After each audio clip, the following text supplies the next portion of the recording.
السلام عليكم ورحمة الله وبركاته. مرحبا يا أصدقاء، أهلا وسهلا بكم في حلقة جديدة من برنامجكم الشيق يحكى أن، مع حكاية شيقة. تحمل معها الدروس والعبر. وعنوان حكاية اليوم هي إخلاف الوعد. أما بطل الحكاية فهو صديقنا الظريف جحا، جحا الذي كان يتمشى، في صباح مشرق وجميل، وبينما هو يمشي في الطريق حتى لمح حصانا جميلا، كان هذا الحصان يقف بمفرده، فنظر إليه جحا طويلا، وقال بإعجاب: يا لجمالك. ثم أضاف: ترى أين صاحبك؟ أيها الحصان ذو الشعر الحريري. ثم ترك صديقنا الحصان، وانطلق مواصلا مسيره، وبينما هو يمشي كان يسمع صوت مشي خلفه، فالتفت ووجد الحصان يمشي خلفه، فقال له: اذهب أيها الحصان. هيا شش لا تذهب خلفي.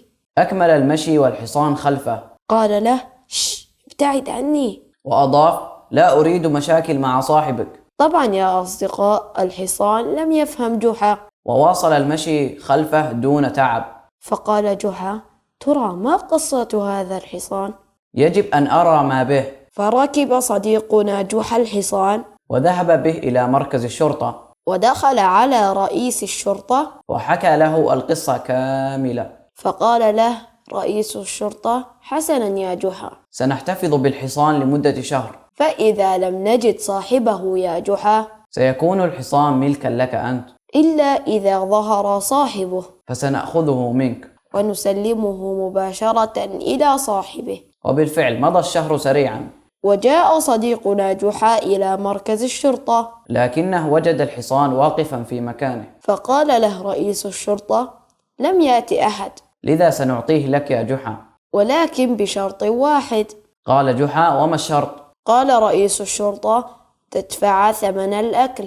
الذي يأكله الحصان طوال الشهر. وافق صديقنا جحا على الشرط، وقام بدفع ثمن الأكل، لكن رئيس الشرطة لم يسلمه الحصان، بل قام بإعطائه شيئا آخر. أعطاه حمارا ضعيفا لا يستطيع المشي. ويظهر عليه الضعف، تعجب جحا من ذلك، بل لم يصدق ما حصل له. وتساءل في نفسه: هل يا ترى هو الحصان؟ ولكن هذا حمار وليس حصان. خرج صديقنا جحا ومعه الحمار الضعيف والهزيل. وهو بين مصدق ومكذب. ما الذي حدث لي؟ هل أنا نسيت أهو حصان أم حمار؟ وكان يردد على نفسه: لا لا لا. أنا متأكد من أنه حصان.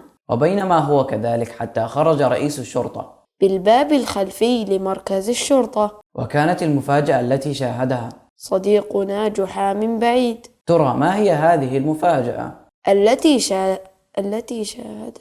التي شاهدها جحا، ستعرفون ذلك يا أصدقاء. ولكن بعد هذا الفاصل القصير. فاصل ونواصل.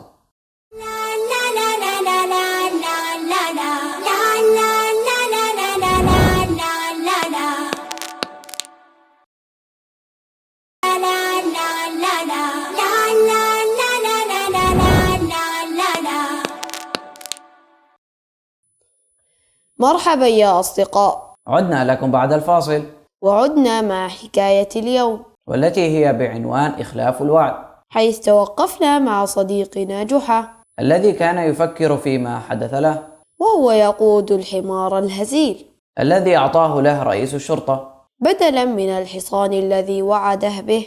وبينما هو كذلك، خرج رئيس الشرطة من الباب الخلفي. خرج وهو يركب الحصان نعم يا أصدقاء، نفس الحصان. الذي وعده بأن يسلمه له. فتعجب صديقنا جحا مما حدث، واستغرب من كذب رئيس الشرطة. فأخذ جحا يفكر ويفكر كيف ينتقم من رئيس الشرطة الذي كذب عليه وأعطاه الحمار. بدلا من الحصان الجميل. فذهب صديقنا جحا إلى السوق، وأخذ يحكي لكل من يقابله بأن رئيس الشرطة لديه سر عجيب، فهو يحول الحصان إلى حمار، ويحول الحمار إلى حصان. وكان يقول لكل من يقابله من الناس: خذ حمارك إلى رئيس الشرطة وسيعطيك بدلا منه حصانا. فانتشرت القصة وسط الناس، حتى وصلت إلى السلطات، الذي قرر أن يعرف الحقيقة فطلب السلطان من رئيس الوزراء بالبحث في الأمر. ويعرف السر وراء هذه الحكاية، وفعلا قام الرئيس بالبحث في ذلك، ليكتشف أن وراء تلك الحكاية هو صديقنا جحا ولا أحد غيره. وقام بإحضار جحا إلى السلطان. جاء صديقنا جحا إلى السلطان فحكى له جحا الحكاية كاملة، وقال له: بعد أن دفعت أكل الحصان والذي كان لمدة شهر كامل أخلف رئيس الشرطة وعده، وأعطاني حمار ضعيفا، أما هو فأخذه لنفسه. ذلك الحصان الجميل. فقال له: وما دليلك يا جحا؟ أخرج جحا من جيبه ورقة كانت عبارة عن تفاصيل بها حساب أكل الحصان لمدة شهر، والتي قام بدفعها إلى رئيس الشرطة، فأمر السلطان بإحضار رئيس الشرطة، الذي جاء على وجه السرعة، وكان يرتجف ويتعرق من الخوف. وعندما سأله السلطان عن القصة قال له إن جحا كذاب. وفي هذه اللحظة دخل الحصان إلى المكان، والذي جاء من دون الحضور توجه مباشرة إلى صديقنا جحا، ووضع فمه على كتف جحا، كما لو أنه يعرفه منذ زمن. وسط تعجب الجميع واستغرابهم. فأمر السلطان بأن يسلم الحصان لجحا. أما رئيس الشرطة فيجب أن يحبس. وهنا تحدث صديقنا جحا مع نفسه وقال بصوت منخفض: حسنا، هذا العقاب يستحقه رئيس الشرطة، لأنه طماع وطمع في الحصان، ولأنه كذب علي وقام بخداعي وأخلف وعده، كما أنه وعدني وعدا، لكنه أخلف وعده معي، لهذا لن أفعل مثله أبدا، ومن هنا عاهدت نفسي بأن لا أخلف وعدي مع أحد. انتهت الحكاية يا أصدقاء، والتي تعلمنا أن الوعد مهم، فيجب على المؤمن أن يكون صادقا، وبالذات